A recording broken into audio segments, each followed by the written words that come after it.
Bill, the markets seem to be strange to somebody who's not following them quite the way that you do.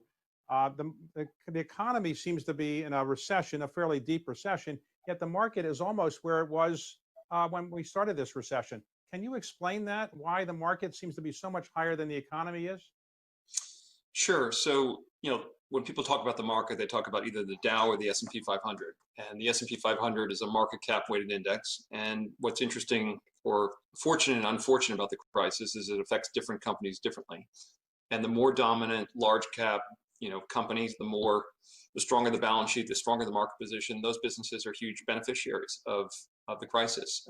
And what the market does not reflect are small businesses, private companies, more levered businesses that don't have access to capital, don't have the same dominance as the public market. So a business like Amazon, which is a very big component of the market, is up 45%. That does a lot, obviously, for the averages. It's probably something approaching almost 10% of the S&P index today. My guess is 6-7 percentage points of the index. Businesses like Google, Facebook, I think long-term beneficiaries. And ultimately, the value of a business is the present value of the cash it generates over its life. And even if the cash flows are disrupted in the short term, if they're greater in the long term, the values will be higher. So I think the stock market is a snapshot of a portion of the economy. If you had an index of smaller businesses, the market would be down 50, 60, 70, 80%. So the market also seems to gyrate more than normally. We have market going up 1,000 points, down 1,000 points. Is that because of computerized trading, or why is the market gyrating so much?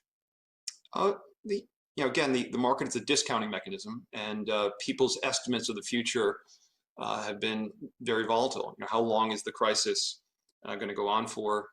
When will we get back to our normal life? These things affect the input of the model that analysts are using to value securities. I think the other issue is the market in the short term is very much a sentiment index. It's a way for people to express their emotions. And there's been a lot of emotions in the short term. And when that happens, there's a corresponding degree of volatility. But I don't think the market is dramatically wrong. When you look at the market on a company by company basis, when we look at the companies we own, different businesses have been affected differently.